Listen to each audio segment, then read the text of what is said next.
guys, Andrew McFarland here, and I want to talk about licensing for your juice bar business.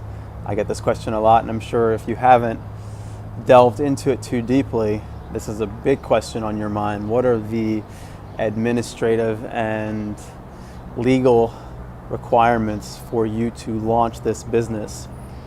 Now, before I get into this, the big thing that I need to share in order to contextualize this conversation is it really depends on where you are in the world. I know that a lot of people in this community are in different places around the world, different countries with different laws. And so I can speak for the United States in terms of these requirements because I have the most experience with the United States. And with that being said, the United States is one of the more heavily regulated places that I've experienced in the world because I have worked with clients other places. And so you can be sure that if you're in a place you might have that is not the US, you more likely than not, I shouldn't say you should be sure, but you more likely than not, you can see these people are actually building out an athletic club, which if you're building out your place, you will go through this process. But more likely than not, you will have less regulation depending on where you're at. So let's talk a little bit about the US and what you have to think about. The first thing is thinking about the structure of your entity. Now, I would highly recommend that you think about getting an LLC, S Corp, C Corp, some kind of corporate entity. This is to help limit your liability in a lot of ways, but also this is to structure your accounting, your financial requirements in terms of how your entity is going to be taxed. And so talk to an accountant, figure out what the best way is for you to structure your legal entity. That's the first thing. Next thing is that you're more than likely going to need to get a business license in that given city, okay? So here in LA, where I am right now, you have to go down to the city and you have to register for a business license. In a lot of ways, this is just another way for the city to tax you and to know where you're going to pay your sales tax and a certain percentage of your income tax. Beyond that, now you can move into other areas that are part of the actual structure of your location and your actual functioning brick and mortar store. Okay, so the next thing you have to think about is your building and safety. Now that's like we were seeing over here. You have plans that get created by your architect. Your architect will submit those to the city.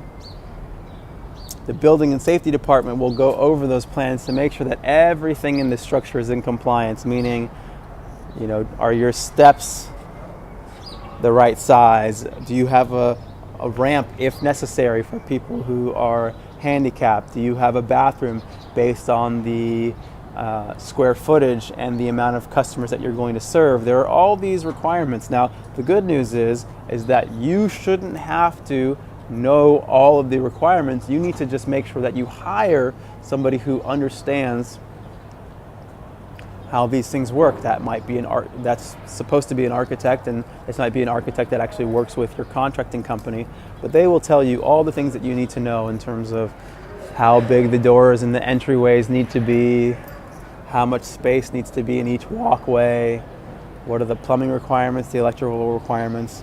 Now, there are a few phases of this process of getting licensed, right? So one of them is first submitting the plans to the city and getting those signed off on so you can actually start construction. Then you go ahead and you start your construction, and in each phase of the construction there are certain people that need to sign off. So first you do the plumbing, you dig up the floor, and then someone from the plumbing department needs to come and sign off to make sure that everything was done according to the plans.